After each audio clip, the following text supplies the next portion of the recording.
alaikum and hello everyone. I'm Asma from ASMA'S KITCHEN. இன்னைக்கு நம்ம கிச்சன்ல ஒரு டிஃப்ரெண்டான டேஸ்டியான மட்டன் குழம்பு ரெசிபி தான் பார்க்க போறோம். இந்த ரெசிபில நம்ம மசாலாலாம் வீட்லயே அரைச்சு ஆட் பண்ண போறோம். ஸோ வீடியோவை ஸ்கிப் பண்ணாம ஃபுல்லா பாருங்க. ஸோ இந்த மட்டனுக்கு தேவையான திங்ஸ் பார்த்துக்கலாம். மட்டன் எடுத்திருக்கேன் 1/2 kg. அதுக்கப்புறம் இதெல்லாம் நம்ம அரைக்க போகிற மசாலா, தக்காளி, வெங்காயம், க்ரீன் சில்லி, அப்புறம் பாதாம், கொஞ்சமாக கொத்தமல்லி எடுத்திருக்கேன். பாதாம் இல்லைன்னா நீங்கள் முந்திரி கூட ஆட் பண்ணிக்கலாம். அதுக்கப்புறம் 2 டேபிள் ஸ்பூன் தனியா powder, 1 spoon red chilli powder எடுத்துக்கோங்க. ஸோ இந்த தக்காளி வெங்காயம் பார்த்திங்கன்னா 2 தக்காளி 2 வெங்காயம் எடுத்திருக்கேன். இதுதான் நம்ம வதக்க போகிறது. அதுக்கப்புறம் 1 spoon black pepper powder, 1 spoon garam masala, 1/2 spoon turmeric powder, அப்புறம் தேவையான உப்பு. ஸோ இவ்வளோ தான். இப்போ நம்ம மசாலா ஃபஸ்ட்டு அரைச்சிக்கலாம். ஸோ ஒரு மிக்ஸி ஜார் எடுத்திருக்கேன். அதுக்கப்புறம் அரைக்க வேண்டிய மசாலாலாம் நான் அரைச்சிக்கிறேன், ஆட் பண்ணிக்கிறேன். ஸோ கொத்தமல்லி, கொஞ்சமாக புதினா இருந்தால் அது கூட போடுங்க. ஸோ நல்லா க்ரீன் கலரில் இருக்கும் இந்த மசாலா. தண்ணியெல்லாம் ஆட் பண்ணாமல் இதை அப்படியே அரைச்சிக்கோங்க. நல்லா ஒரு ஃபைன் பேஸ்ட்டாக ரெடி பண்ணிக்கோங்க. ஸோ இது கூடவே நான் இந்த மசாலாலாம் ஆட் பண்ணிக்க போகிறேன். பிகாஸ் நம்ம ஜஸ்ட்டு வதக்கும் போது தனியா பவுடரும் ரெட் சில்லி பவுடர் போட்டால் போதும். இப்போ நான் இதை அரைச்சி எடுத்துகிட்டு வந்துடுறேன். ஸோ நம்மளுடைய மசாலா சூப்பராக ரெடி ஆகிடுச்சு பாருங்கள். இது நல்லா க்ரீன் கலரில் வந்திருக்கு. இப்போ நம்ம குழம்பு செய்ய ஸ்டார்ட் பண்ணிடலாம். ஒரு குக்கர் வச்சுருக்கேன். குக்கர் நல்லா ஹீட் ஆனதுக்கப்புறம் நம்ம 2 tablespoon cooking oil add பண்ணிக்கலாம். ஆயில் நல்லா சூடானதுக்கப்புறம் நம்ம வெங்காயம் ஆட் பண்ணிக்கலாம். ஸோ இந்த ரெசிப்பியில் பார்த்திங்கன்னா நம்ம ட்ரை ஃப்ரூட்ஸ் ஆட் பண்ணுறோம் இல்லையா. மட்டனில் யாருமே பாதாம் காஜு பேஸ்ட்லாம் போட மாட்டாங்க.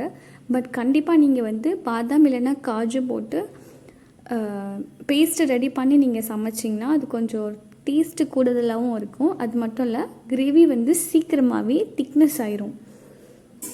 இப்போ நம்ம வெங்காயம் ஆட் பண்ணிக்கலாம். வெங்காயம் நல்லா பொன்னிறமாக கலரில் வர வரைக்கும் நல்லா வதக்கிக்கோங்க. ஸோ 2 மினிட்ஸ் ஆயிலில் நல்லா ஃப்ரை பண்ணிக்கலாம்.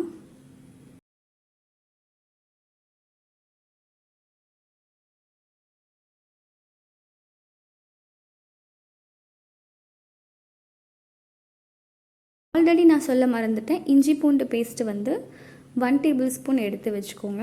இஞ்சி பூண்டு பேஸ்ட் தேவைப்படும். ஸோ இந்த ஸ்டேஜில் இஞ்சி பூண்டு பேஸ்ட்டு 1 ஸ்பூன் ஆட் பண்ணிக்கோங்க. ஃப்ரெஷ்ஷாக இருந்துச்சுன்னா ஃப்ரெஷ்ஷாக ஆட் பண்ணிக்கோங்க. மட்டன் குழம்பு, சிக்கன் குழம்புலாம் செய்யும்போது ஃப்ரெஷ்ஷாக இருந்துச்சுன்னா நல்லா டேஸ்ட்டாக இருக்கும் இஞ்சி பூண்டு பேஸ்ட்டு.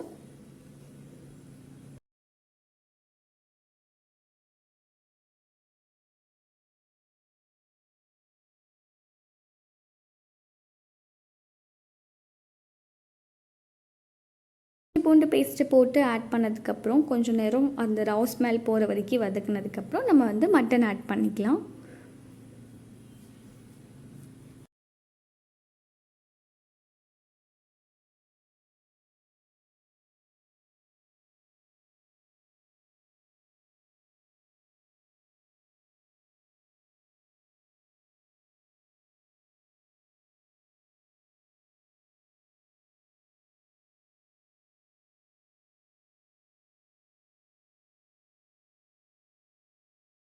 இப்போ நம்ம இந்த கறிக்கு தேவையான அளவு உப்பு ஆட் பண்ணிக்கலாம்.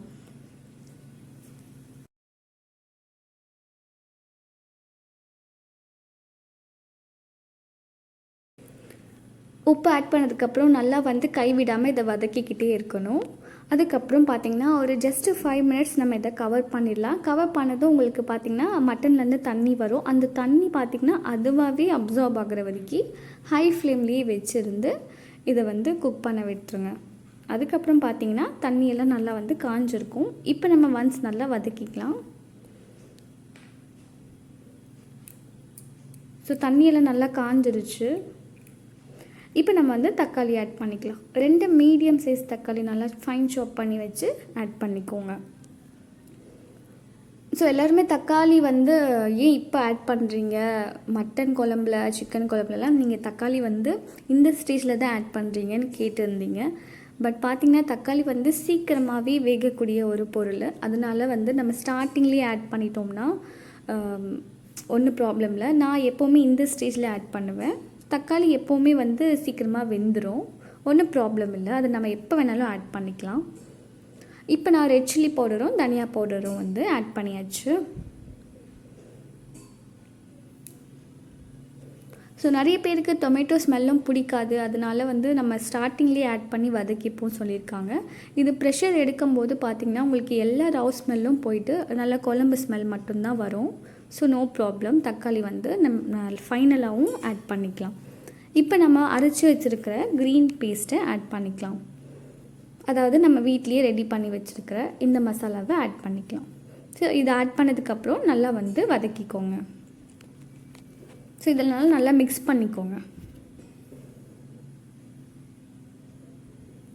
இந்த மசாலா ஆட் பண்ணதுக்கப்புறமே உங்களுக்கு இப்போவே அந்த திக்னஸ் தெரியும். இப்போ நம்ம வந்து கொஞ்சமாக தேவையான அளவு வந்து தண்ணி மட்டும் ஆட் பண்ணி இதை வந்து விசில் எடுக்க வச்சிடலாம். மட்டன் சீக்கிரமாகவே வெந்துடும். ஸோ கொஞ்சமாக தண்ணி ஆட் பண்ணிக்கிறேன். குழம்பு எவ்வளோ தேவையோ அந்த அளவுக்கு நீங்கள் வந்து தண்ணி ஆட் பண்ணிக்கோங்க.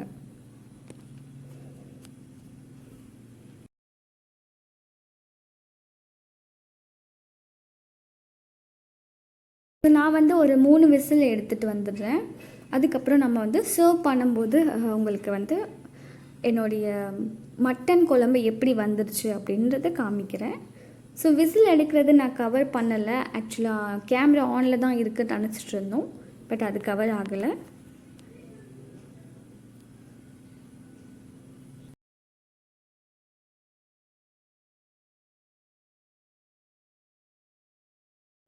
இப்போ பார்த்திங்கன்னா நம்மளுடைய டேஸ்டியான மட்டன் குழம்பு ரெடி ஆயிடுச்சு. இதோட திக்னஸ் பார்த்திங்கனாலே தெரியும். இது இட்லி தோசை இந்த மாதிரி இடியாப்பமுக்கெல்லாம் சூப்பரான ஒரு காம்பினேஷன்.